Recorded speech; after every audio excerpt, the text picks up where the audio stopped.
FCRA బిల్లుని స్వయంగా మేమే అడ్డుకుంటాం. ప్రతిపక్షాలన్నీ కూడా ఇప్పుడు ఏకమయ్యాము. మేమందరము ఎఫ్సిఆర్ఏ బిల్లుని అడ్డుకోవడానికి తీవ్రంగా ప్రయత్నాలు చేస్తాము. ఎట్టి పరిస్థితుల్లోనూ ఉభయ సభల్లో కూడా ఈ బిల్లును పాస్ అవ్వకుండా చేస్తామని చెప్పి కాంగ్రెస్ సీనియర్ నేత కేసీ వేణుగోపాల్ కాంగ్రెస్ తరఫున ఉన్నారు కదా, ఈయన ఇప్పుడు మాట్లాడుతున్నారు. అంటే అర్థం ఏంటంటే ఈ దేశానికి ఉపయోగపడేటటువంటి ఏ బిల్లుని వీళ్ళు పాస్ కానివ్వరు. ఇప్పుడు దానివల్ల దేశానికి ప్రమాదకరం ఉంది, అది దేశానికి మంచిది కాదు, అది లోపలికి వస్తుంది అంటే దేశ శక్తులు కొన్ని కుట్రలు చేస్తున్నాయి, దేశ వ్యతిరేక శక్తులు అని చెప్పి కేంద్రం ఉన్నా కూడా వీళ్ళు మాత్రం ఆ బిల్లుని పాస్ కానివ్వకుండా చేస్తామంటున్నారు. మరి ఆ డబ్బులు దేనికి ఖర్చు పెడుతున్నారా అంటే ఒక్కడో చెప్పడు. ఇప్పుడు ప్రభుత్వం అదే చెప్తుంది, ఈ బిల్లుని మీరు దేనికి ఖర్చు పెట్టాలో చెప్పాలి. ఆ బిల్లు పాస్ అయిందంటే ప్రతి దానికి లెక్క. బిల్లు పాస్ అవ్వడం అంటే ఈ డబ్బుని అడ్డుకోవడానికి కాదు, ఈ డబ్బుని పూర్తిగా బయట దేశాల నుంచి రానివ్వకుండా చేయడానికి కాదు. వచ్చిన డబ్బుని దేనికోసం ఖర్చు పెడుతున్నారు, ఎందుకు ఖర్చు పెడుతున్నారు, దేనికోసం వస్తుంది, ఇవన్నీ చెప్పాల్సి ఉంటుంది.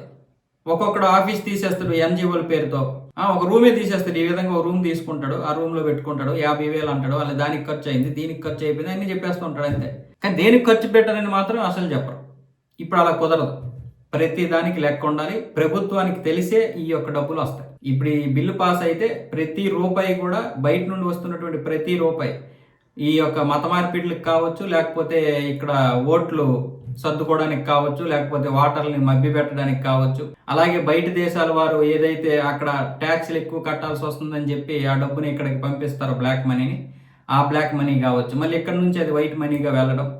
అలాగే కొంతమంది ఇప్పుడు జంతర్ మంతర్ వద్ద జరుగుతున్నటువంటి ఏవైతే ధర్నాలు ఉన్నాయో, నిరసనలు ఉన్నాయో వాటికి కొంత ఫండింగ్, ఇవన్నీ కూడా లెక్కలు చెప్పాల్సి ఉంటుంది. వీటన్నింటికి ఇప్పుడు లెక్కలు చెప్పాలంటే మనం దొరికిపోతాం. కాబట్టి ఈ బిల్లుని ఆఫ్ చేయాలి, అంటే బిల్లు పాస్ అవ్వకుండా చూడాలి. ఇది వీళ్ళ యొక్క ఇది 120 సంవత్సరాల చరిత్ర కలిగినటువంటి కాంగ్రెస్ ఈ దేశానికి ఏం చేసిందంటే ఏదైనా జరగబోతున్నా కూడా ఇప్పటికీ ఆపుతూనే ఉంది.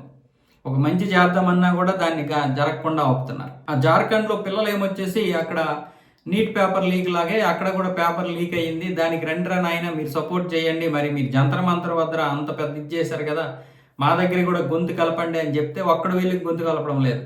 ప్రియాంక గాంధీ నోటు పడిపోయింది, రాహుల్ గాంధీ నోరు పడిపోయింది, సిజేపీ నాయకులు నోరు పడిపోయింది, మరి అటు అరవింద్ కేజ్రీవాల్ కూడా కనీసం ఒక మాట మాట్లాడటం లేదు.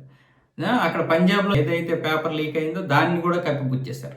బీజేపీ ప్రాంతం ఎక్కడైతే బీజేపీ పార్టీ పరిపాలిస్తుందో అక్కడ మాత్రమే వీళ్ళకి వ్యతిరేకం కనిపిస్తుంది.